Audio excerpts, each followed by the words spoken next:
Hi there, I'm Rob. Thank you for joining me today. We're going to continue exploring Microsoft Excel 2016 with part 2 of our Excel Like a Pro training. Last month, we introduced you to the basics. This time around, we're going deeper and we're going to have our intermediate class. And next month, we'll complete the series with our advanced webinar. Although it should go without saying, I'm going to say it anyway. If you missed the basics webinar, you should catch up by viewing Excel Like a Pro Training Part 1. You can look for it on YouTube. Today's class builds on top of the basics with minimal refreshers, so make sure you've got the basics down. Okay, let's get started. Here's our roadmap for today. Last time out, Melanie touched on multiple worksheets. So first off today, I'll show you how to create links between worksheets and then between workbooks. Then we'll move on to managing lists, followed by working with dates and some of the functions and formulas associated with dates. Then on to formatting and conditional formulas. And then finally, we'll finish up with if, and or functions, some of the logical functions that Excel offers. So, working with multiple worksheets and workbooks. First, navigating. Remember that every Excel file is a workbook, and each page in it is a worksheet. These worksheets are denoted as tabs here at the bottom. Just click the one you want to activate, or use Control Page Up or Control Page Down to move among them using the keyboard. Now, to move or copy one of these tabs, just right-click on it and choose Move or Copy, and you'll be presented with this dialog box. If you want to move it to a completely different workbook, you can enter the name of the workbook here. If you simply want to move it around the current workbook, this is how you do it. Obviously, a longer list, you would have scroll bars here on the right. And then to create a copy of a worksheet, just activate that checkbox. Okay? So now let's talk about working with formulas across worksheets. We have this worksheet here with several different types of information and different labels. Okay? Apples, oranges, bananas, lemons, very different. Let's calculate the data across more than one sheet. You can do that by creating what Excel calls 3D formulas. Think of a 3D formula as a cross-reference or an endnote in a book. You literally go to this page and retrieve this specific information and bring it back. So, how do we create a formula that pulls in information from another worksheet? Let's walk through it. Here we have 3 worksheets for our grocery store inventory costs.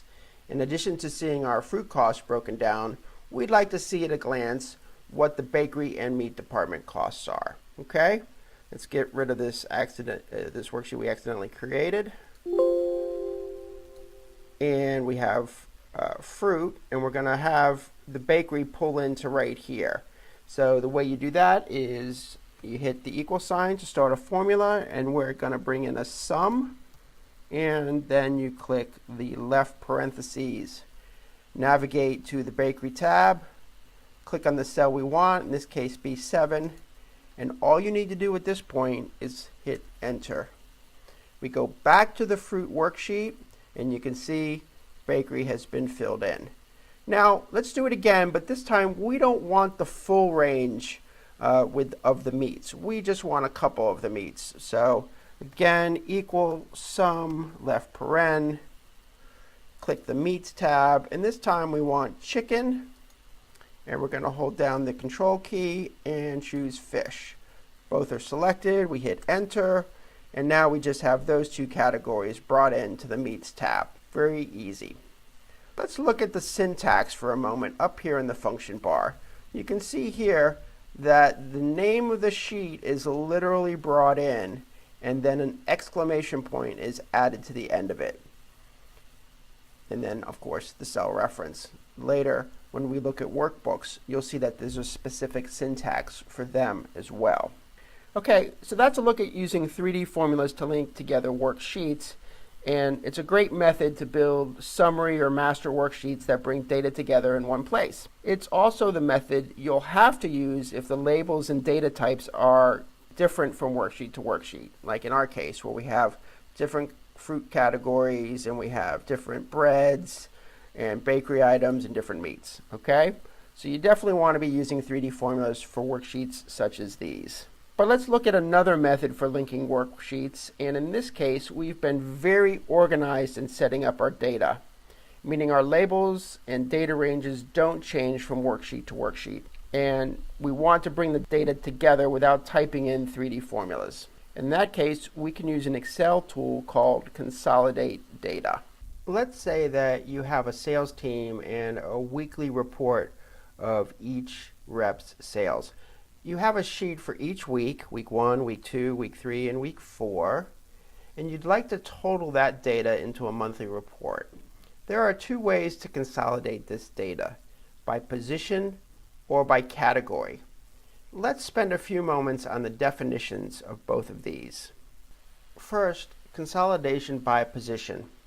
When the data in the source areas is arranged in the same order and uses the same labels.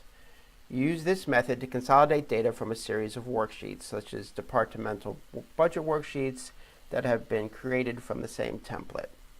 So that's consolidate by position. Consolidation by category is when the data in the source areas is not in the same order, but uses the same labels. Use this method to consolidate data from a series of worksheets that have different layouts but have the same data labels. For our purposes here, I'm only going to demonstrate consolidation by position because in general it is an organizational best practice. Once you're aware of the power of this tool, you'll want to set your sheets up to take advantage of it. And by having consistency across worksheets, it'll be easier for you and anyone else to quickly get their bearings within the notebook. So let's look at an example workbook that shows the sales achieved by each sales rep by each day of the week. And each week is on its own worksheet. As we can see, we have data that is in the same order and uses the same labels. In other words, the same consistent layout. It's going to make consolidating data work like a charm. Let's go to our master sheet. We want to click in the upper left-hand corner, and we want to use an area where the consolidated data has room to appear. So it's best to create a clean worksheet for this. If you're going to consolidate data on a worksheet with pre-existing data, make sure that you leave enough cells to the right and below the cell for the consolidated data to appear. Okay? So let's go to the Data tab, click Consolidate. Here's our dialog box. By default, sum is our function. There are many other functions that you can use with consolidate data. I'd say average is probably the next most common to sum. All right, now we want to choose our ranges from each of the worksheets. So we're going to collapse this dialog box with the up arrow. We're going to click on week 1. We're going to select the entire range and the labels. We're going to bring the dialog box back and we're going to add that week to the references. All right. Now it's not hard to do the rest of them because our data and labels are consistent. If we click on week 2, it's already pre-selected. Click Add. Same for week 3. Click on the worksheet, click Add. Click on the worksheet for week 4, click Add. That's it. We have now told Excel all of the data that we want to be consolidated onto the very first master worksheet. We want to make sure we have the labels, so top row and left column labels, we want those. And now let's spend a couple minutes talking about creating links.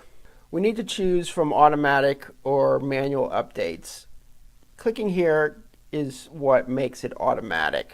If you want Excel to update your consolidation table automatically, and when any source data changes, we're going to check this box. If you leave it unchecked, you're going to have to update the consolidation manually by returning to the tool. So obviously, we want to be so organized that automatic updates are given. In a couple of minutes, I'll show this in action. We'll change Sally's sales on one of the days of one of the weeks, and you'll see that it updates automatically. So again, the automatic updates and this option right here is really the power, really shows the power of a well-designed and linked workbook. It makes it readable and efficient. Now, a few more important notes before we see the results. You can't create links when the source and the destination areas are on the same worksheet. This explains why it makes sense to group data into worksheets by smaller periods. In this case, we did it by weeks. We knew that we could easily review a week at a glance. Perhaps with such a small sales team, we could have organized our worksheet by month and have had all the data for all the weeks on one worksheet. That might have worked fine, but what happens if the team grows? Perhaps the sheet would eventually become too long to review without scrolling. It's some food for thought. Remember, before you build a worksheet, you want to ask yourself, how do you want to see and analyze the results? How much detail is needed to draw a conclusion? And what is the most important data for decision makers, whether that's you or your manager? All right, so back to our work at hand. Press OK, and Excel will generate the consolidation for you. It will be unformatted, so it's up to you to format it, but you only need to do that once unless you didn't choose automatic, you didn't choose create links, and you have to run manual consolidations repeatedly. So again, another reason you want to organize your data and be consistent across worksheets. So notice the row numbers here, they're non-sequential. What does that mean? Well, let's unhide them. Right click, choose unhide. Look at that. When you consolidated, it did show you an eagle's eye view from above of just the summary of everything, but it truly brought in all the data as well. So let's go ahead and hide that back again. Actually, you know what? We will leave it. We'll just undo. All right, so I mentioned I wanted to show you what happens if we update somebody. So as you can see on the master here, Sally's total for all the Thursdays is $1,000. Let's go into week 4, and let's say we missed by a decimal here. She actually had a banner $3,500 day. We do that, we go back to the master, and you can see it's been updated right here. One last bit about consolidation that leads us into talking about linking across workbooks. If the worksheet that contains the data that you want to consolidate is in another workbook, let's go into the consolidation dialog. You first want to browse for that workbook, okay? And then you'll select the references in the same way that you did before. Excel will create the path for you, and you'll see that the workbook name is in there as we saw earlier with the worksheets, and it has an exclamation point, okay? That's it for consolidating workbooks. We'll now turn to linking workbooks. So up to this point, we've been working in one workbook with several worksheets, right? In the same way that we can pull data in from many worksheets, we can do the same with workbooks. So let's take a look. You'll remember earlier I referred to a 3D formula as a cross-reference, a connection between one or more worksheets. Well, when that linking crosses into a different workbook, it's called an external reference. So when would you use this? Sticking with our sales team example, you could have a workbook for each month or even each year. It depends on, of course, the time period you'd like to consolidate. So here's how it works. We're back with our sales team, and it's now ending the end of a second month. In our monthly sales 2 workbook, we want to see how the team is doing against the previous month. So here on the master worksheet, we are going to add a link to last month's total. So our formula will start, as they all do, with an equal sign. And we don't need any function because we're just creating a link. So we are going to jump over to last month's worksheet, monthly sales. And all we need to do is click on the cell that we want to summon and hit enter. And here's our total for last month. Okay, let's pause again on the syntax of the formula. So you'll notice the file name of the other workbook, monthly sales, is in brackets, even has the extension. Here's the sheet that it refers to and the cell reference. And in order for this particular external reference to work, the single quote marks have been added. And that is because there is a non-alphanumeric character in the file name, and that's this space right here. Keep in mind, particularly if you move folders or put things on a server, that the links can be broken. So you'll want to have a workflow that reduces the breaking of links by having files. You don't want files moving around. All right? And if they do, you'll know that you need to add these single quote marks to help you out in diagnosing file names that may not be alphanumeric and for tracking down file names or file locations when links are broken. Okay, let's quickly, before we finish this section, let me show you the way to create the link in the opposite way. So we're going to put it right here, but we're going to start in our first file. All you need to do is copy or Control C, go back, and you're not going to do a paste, you're going to do a paste special right here. And down at the bottom left, paste link. And there it is. If you look, they're exactly the same. So you have options, you have flexibility in the way that you build your links. But again, just remember, you have to maintain them. That's very important, and refer to the syntax to help you do that. And now on to our next topic. Our next topic is managing lists. Many people use Excel to create lists of contacts, or they use it for mailing lists or for inventory purposes. Think of a list as a database, a collection of information. It differs from a table because it doesn't typically use formulas. Rather, it's manipulated into different views through sorting and filtering, and that's what we're going to talk about next.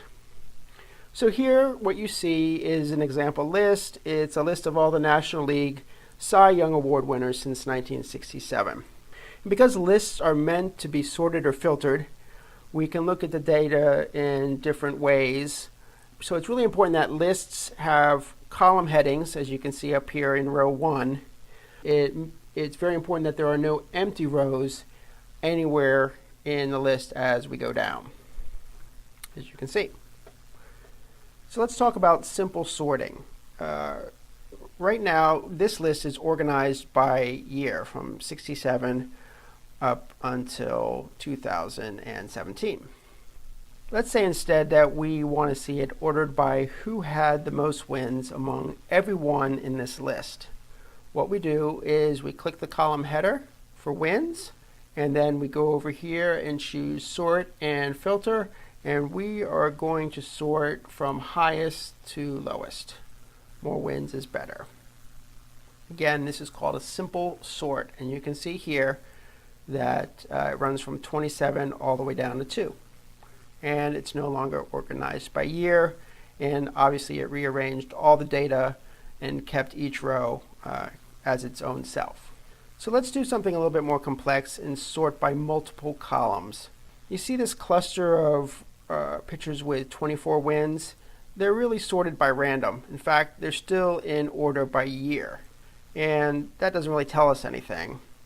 So again, let's click sort and filter. And this time we're going to choose custom sort. And you can see here's our first sort, and we're going to add a level. And the column we want is earned run average, ERA. And it already picked smallest to largest, so maybe Excel knows something. But for those of you who don't know, the smaller the ERA, the better. So that's our sort, and we click it, and you can quickly see that this cluster of 24 is now ordered down by ERA. Okay? Pretty easy, right? So next we're going to look at auto filtering. This is a way to include and exclude any row data. Again, we're going to select any column label or header, and then back under sort and filter, we're going to choose filter. All right, and you can see to the right of every column header, there is now a drop-down menu. Let's see who among these Cy Young Award winners was eventually elected to baseball's Hall of Fame. That's this column here, HOF, and we click the drop down, and we're going to deselect everything first, and then we're going to choose Y, which in this case means yes, they were elected to the Hall. Click OK, and we see just the Hall of Fame pictures. So let's go a little bit deeper now. And wait, let me tell you, before we do that, you'll notice that next to Hall of Fame here, there is this filter icon. So that's an easy way of looking here at a glance and seeing that this table is filtered by this column. So now let's go deeper and order these Hall of Famers by number of strikeouts. And we'll do this by customizing the filter. Just click the drop-down menu next to strikeouts, and we are going to choose largest to smallest. So now we're in order by strikeouts. Whoever had the most is at the top. Now we're going to do one more filter adjustment. We're going to see how many of these Hall of Famers won their Cy Young Award with fewer than 20 wins. Next to wins, again, click the drop-down menu, and under filter, or in this case number filters, we're going to choose less than, and then we'll punch in 20 for 20, click OK, and these are the pitchers who won fewer than 20 games and won the Cy Young Award. And you can see in some cases it's a relief pitcher. The last thing we're going to talk about in this topic area is how to sum up the totals. So let's say we wanted to see how many of, what the total number of strikeouts that these half dozen or so pitchers had over the course of time. It's as simple as clicking the bottom and then clicking auto sum and hitting enter. Now one thing that's nice about this, if you are to take off the filter, you can see that it automatically updates the subtotals. So you could take off all the filters, return the list to its pretty close to its original form, and from 1967 to 2017, this is the number of strikeouts from these pitchers. That is our overview of managing lists. Now on to our next topic, working with dates. Dates and times are two of the most common data types people work with in Excel, but they can be frustrating to work with because Excel uses a serial number to represent a date instead of the typical month, day in a year, and hours, minutes, and seconds that we're used to in our day-to-day lives. It's further complicated by the fact that dates are also days of the week, like a Monday or a Friday, even though Excel doesn't specifically store Mondays and Fridays and other days in the cells. For example, we see March 27th, 2018 and 2:17 p.m. and Excel sees 42821 and 0.0951, etc.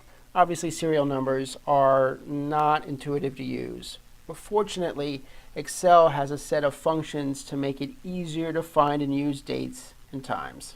You'll find the date functions on the formula part of the ribbon under date and time. Quite a few to choose from. For our purposes today, we're going to focus on today and now. So looking first off, the today function is useful when you need to see the current date displayed in your worksheet. And it will give you your current date regardless of when you open the workbook. It's going to always update it to today's date. The today function is also useful for calculating intervals. So here's a quick example. You might use this formula to calculate someone's age. So we put in equal the year function, and then here's today. And today always has this open and close parentheses with no information in it. So that's just going to calculate whatever today is on your computer, and it's going to then subtract the years. Okay? So that formula for someone born in 1965, as of this date, or at some point this year, they'll turn 53. Okay? Now, the now function takes the today function a step farther by including the time. It can calculate a value based on the current date and time and have the value updated each time you open the worksheet, just like with today. So that's two basic formulas. We're not going to go into any more depth with them since their use can be so wide and varied. But what I do want to do now is show you formats of dates. If you go back to the home ribbon, you'll find your formattings here. Let's go down, and we have a short date and a long date, as well as more number formats here. And under date, you can see many ways of displaying your information. So if you remember from a few moments ago, I talked about the serial numbers. So you can have Excel calculate using its own system, and then you can have your information, your dates and times displayed in any manner you would like. Now on to a demo of using dates and formulas. Let's check back in with Sally and the sales team. Let's say that we'd like to see the actual date here instead of the day of the week. So first we'll change Monday to, let's start with next week, 4/2/18. And then we just, for Tuesday, we will make a little formula here, B1 plus 1. So we'll take Monday's date and add a day to it. And then let's just copy and paste the rest of the week.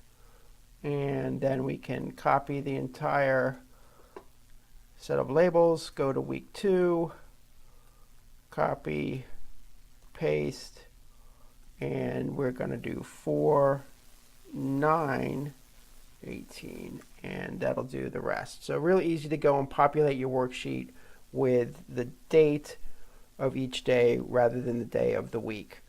Now, let's do something a little more complex using a date function, and we're going to figure out how many days are left in the month. All right, and the way we do that is we start our function with an equal sign and then date, and we're going to put in the end of the month. So that's 2018 for the year, 4 for the month, 30 for the day, and then we're going to subtract today's date. Today, open paren, close paren. That's all you ever need for that. And as you can see, it says 42, but once we hit April 1st, it will be 30 and count down from there. So that's a look at working with dates and date and time functions. Our next topic is formatting and conditional formatting. We've already seen how to format numbers. Now we're going to see how we can use formatting to highlight cell values and formula results, making for quicker analysis and drawing of conclusions. So let's revisit our list of Cy Young Award winners, and let's have ERA, any ERA lower than 2 show up highlighted in red. So you want to select the entire data range first. Easy to just click the top of the column and highlight everything. Now let's click on conditional formatting. You can see there's a lot of choices here. Different sets, different data bars, creating rules. For our purposes, we are going to highlight cell rules, and we're going to choose less than, and we want less than 2.00, and that will be filled with light red with dark red text. So you can see here we have anything lower than 2 is in red. And obviously it's all red down here because I selected the entire column. So perhaps I should have just grabbed the cells with data. Now here's another example, let's revisit the sales team and create an at-a-glance way of seeing who's on target. We'll select all the data cells, like so. And then again, we'll click conditional formatting. And what we're going to do this time is create a new rule. And we are just going to format all the cells based on their values. And the style, we want it to be the traffic light style. So here it is. And what we'll do is anybody that's 300 and over is in the clear. They're green. So one thing that's a little weird here is you have to click the type before you enter the value. It's a little weird to do it that way, but now you know, and you won't get confused when you do something like this. If I hit 200 here and hit the tab key, oh, didn't quite get, yeah, I click on number and it goes back to 0. So 200 and OK, and voila, we can see at a glance who's at or above goal. They are in green. Those who are in between 200 and 300 are yellow, and those below 200 are in red. Pretty cool, right?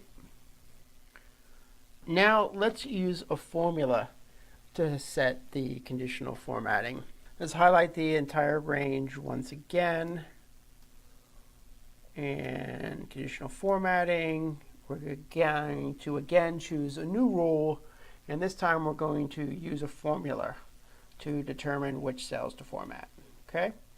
So the formula that we want to use is equal B2 less than 200, because we want to see at a glance who among all of our sales reps is under $200 at this time, or for this week. So then we click Format and Fill, and we're going to just do it in yellow. And OK twice, and then you see all the reps who have yet to hit $200 for the week. So there are just 2 more topics to cover in this particular area, and these are practical tips. Okay? I want to show you, if you weren't the person who created a particular spreadsheet and you opened it for the first time and you wanted to see if it had any conditional formatting, how would you do it? How would you find those cells that have conditional formatting without clicking on each cell? Well, here's how. All you need to do is, here on the home menu, choose Find and Select. And we're going to look for conditional formatting. And you can see here that this entire block had conditional formatting assigned to it. So that's a really easy way to find conditional formatting. Now, the other thing I wanted to show you is what if you wanted to apply this conditional formatting to other sheets in this workbook. That is really easy, but not that intuitive. What have we done? We've done conditional formatting. So what does that mean? We can use the Format Painter. Click it once if we're going to format just one block, but we'll do a couple. So click Format Painter twice, and then we're going to go back to this worksheet, paint over it. You know what I did? I deselected the Format Painter by mistake. So 2 clicks. See the paintbrush icon? Now we go to week 3, paint it. Week 2, paint it. And week 1, paint it. Very easy. Okay? Now let's look at another set of logic-based functions and formulas. The if function. Here's where we start to rely on Excel to help us analyze and surface important data and the relationships between the data.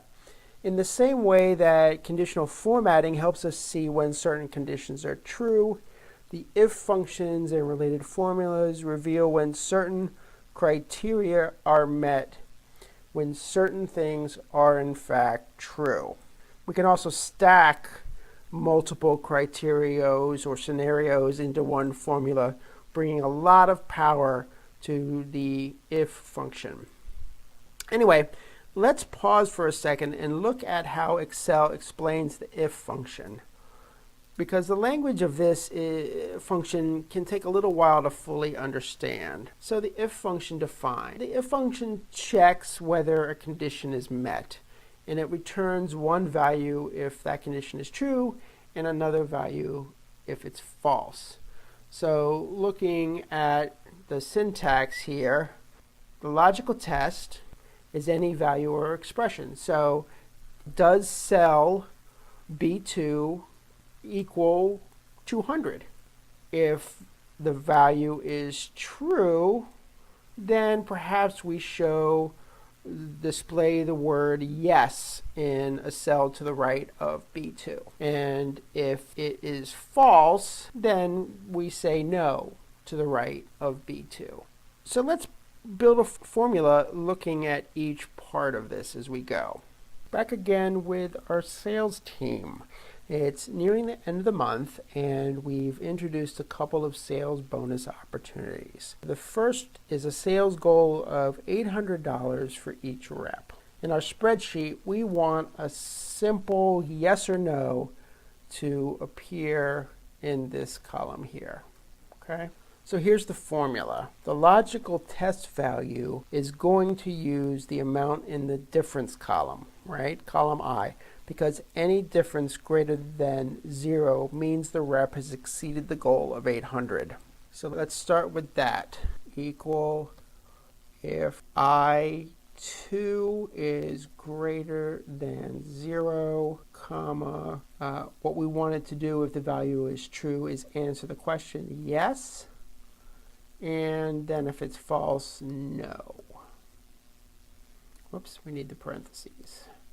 The quote marks, I mean, and hit enter. And so you can see that is the case here. This rep has exceeded it, so it's yes. And we can just copy these all the way down like so. And you can see the test is instantly run, and we have the answers. Now let's turn our attention to this top sales column. And imagine that not only can our reps earn a bonus for sales of 800 or higher, but that whoever sells the most wins a prize. So we need a formula with a function that compares each rep to the other 4 reps and returns only one winner. And that function is called AND, A-N-D. It's probably self-evident, but the AND requires the formula to find more than one truth to return a logical test of true. In other words, considering our team here to have gotten to the value of true, Chester's difference would need to be greater than Sally's and Joe's and Maria's and Abdul's, right?